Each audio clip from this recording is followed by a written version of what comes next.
মা, আপনি এত রাগারাগি কেন করছেন? আবার আপনার শরীর খারাপ হবে। আর বাবার কি দোষ? বাবা তো জানতেন না এরকম কিছু একটা হবে। আমারই ভুল বেয়ানা, আমার এমন ছেলে মানুষের মতো আচরণ করাটা ঠিক হয়নি। আপনি দয়া করে না এই মাংসের বাটিটা নিয়ে যান।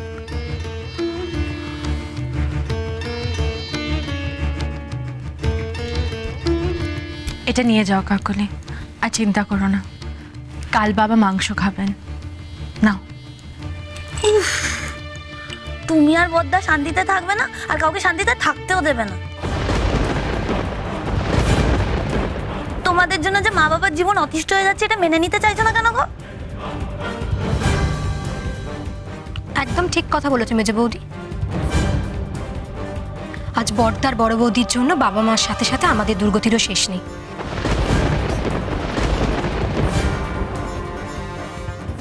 নিশ্চিত বস, হাত ছেড়ে যাবি না। থাক মা, আমাকে আর খেতে বলো না। ওরা যা বলছে ভুল তো কিছু বলছে না। এই দেখুন, নিশি তো বুঝতে পারছে যে আমি ভুল কিছু বলছি না, শুধু আপনি বুঝতে পারছেন না বেয়ান। নিশি তো আমার মাথার দিব্যি রইল, যদি তুই খাওয়া ছেড়ে গেছিস না।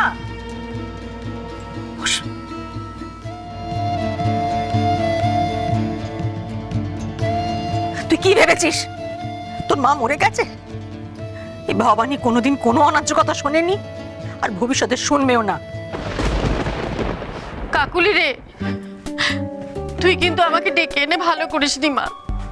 দেখছিস তোর শাশুড়ি কিরকম আমাকে সহ্য করতে পারছে না, সবার সামনে কিভাবে সমানে অপমান করে যাচ্ছে। শ্যামল, এটা কিন্তু ঠিক হচ্ছে না বাবা। সেই সন্ধ্যে থেকে কত কষ্ট করে এত রান্না বান্না করলাম, আর তোমার সামনে তোমার মা আমাকে অপমান করে যাচ্ছে। তুমি তাকিয়ে তাকিয়ে দেখবে।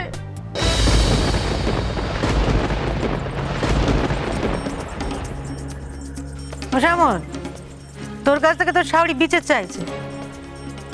কার বিচার করবি তুই? আমার বিচার করবি? কর দেখি কেমন বিচার করতে শিখেছিস দেখি। মা, তুমি কিন্তু এবার বড়দার বড় বৌদির জন্য বাড়াবাড়ি করছো। তুই মেজদাকে কেন বকাবকি করছো? ও তো কোনো দোষ করেনি।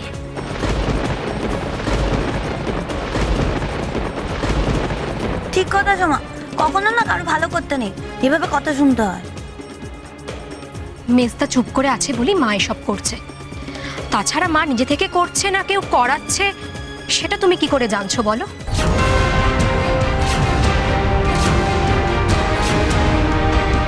এই জন্যই আমার এই সংসারে থাকতে একদম ভালো লাগে না। খালি অশান্তি, কোনো সুখ আরাম নেই। তুই খুব যে মেজদা মেজ বৌদির হয়ে সাফাই গাইছিস, তোর এই সংসারে থাকতে ইচ্ছে করছে না তো? হয় না, এই সংসারে যায় শ্যামল, সংসারের মাথা হয়েছিস, সামলা। তোর ঘর তোর বিভীষণ বোন, তোর হাত চালানে বোনকে সামলা তুই। যা। ওমা, সব তো তোমার প্ল্যান মতনই হচ্ছে। সোমা তো আমাদের ওই কথা বলছে, কিন্তু ও তো সত্যি সত্যি আমাদের সংসারে চলে এলো। মা, আমি তোমায় বলছি, ও কিন্তু খুব হাত জ্বালানি। আমি তোকে বলছি তুই নিয়ে নে, তোরই ভালো হবে। তুই দেখ, মেয়েটা কাজের মেয়ে, কিন্তু তুই যদি একটু ভালোভাবে খাইয়ে পরিয়ে রাখিস না, দেখবি তোকে পুজো করছে। আর বাকিটা আমি সামলে নেবো। তুই যেভাবে তোর শাশুড়ি আর যাকে টাইট দিতে চাইবি, দেখবি তোকে সব রকম ভাবে সাহায্য করছে, দেখে নিস। মা, আমাকে তুমি বাঁচালে। বড় বৌদির সাথে এক সংসারে থাকাটা আমার পক্ষে সম্ভব নয়, সেটা তুমি জানোই। সত্যি সত্যি আলাদা হলাম বাবা।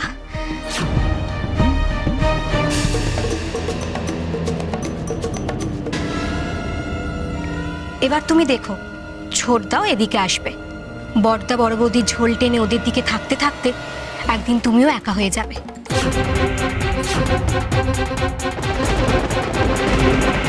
তখন তুমি বুঝবে কত ধানে কত চাল। শেষ পর্যন্ত না খেয়ে থাকতে হবে তোমাদের। থামো সোমা,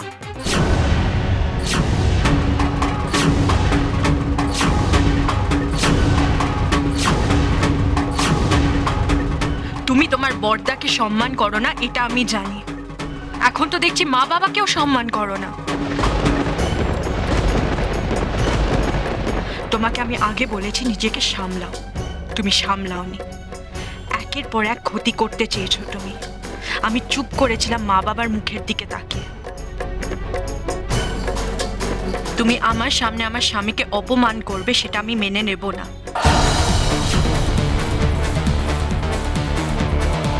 তাই আগের থেকে বলছি নিজের মুখ সামলাও, না হলে কিন্তু আমি আর মুখ বুজে সহ্য করব না।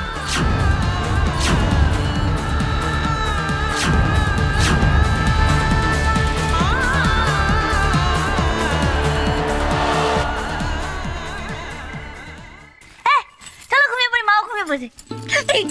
আজকে এমনি মজা হয়েছে না? হ্যাঁ, আমার মা আসার পর থেকে না বদ্দি আর মা পুরো খুশ হয়ে গেছে। মায়ের কি রাগ, তোর বাবা মায়ের কি রাগ বেড়েছে বলো তো? হ্যাঁ, বাবার চোখের সামনে ওই মাংসের বাটিটা ছিল, বাবা জুলজুল করে তাকিয়েছিল, মা বাবাকে খেতেই দিল না। হ্যাঁ, কি রাগ বেড়েছে বলো? হ্যাঁ হ্যাঁ, কি হলো?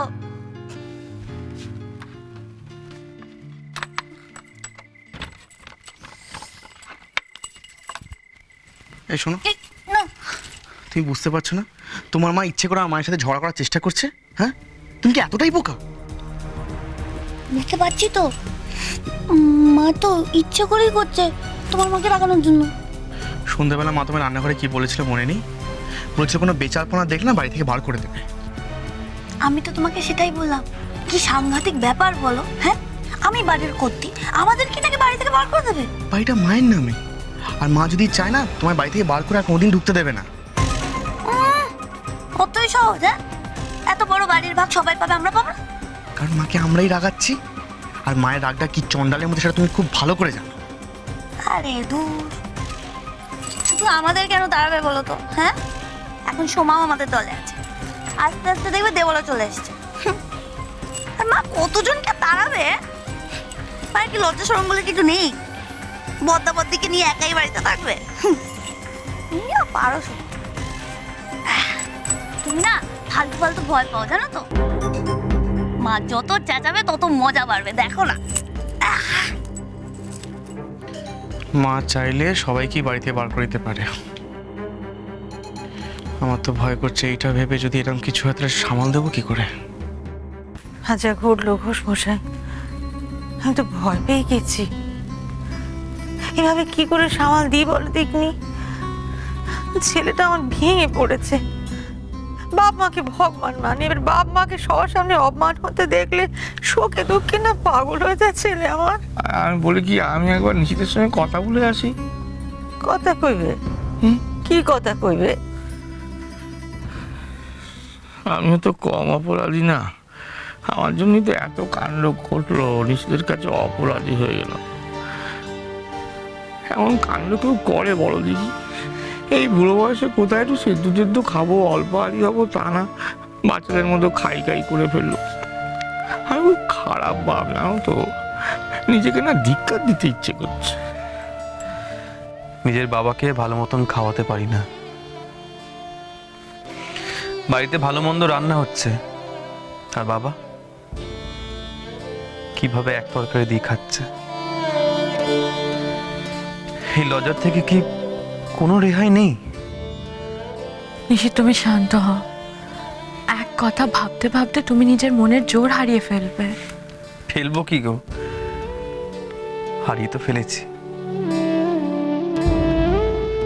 আর কি করব? সবকিছু তাকিয়ে তাকিয়ে দেখে যাব। তাই কি হয় নাকি ঘোষ মশাই?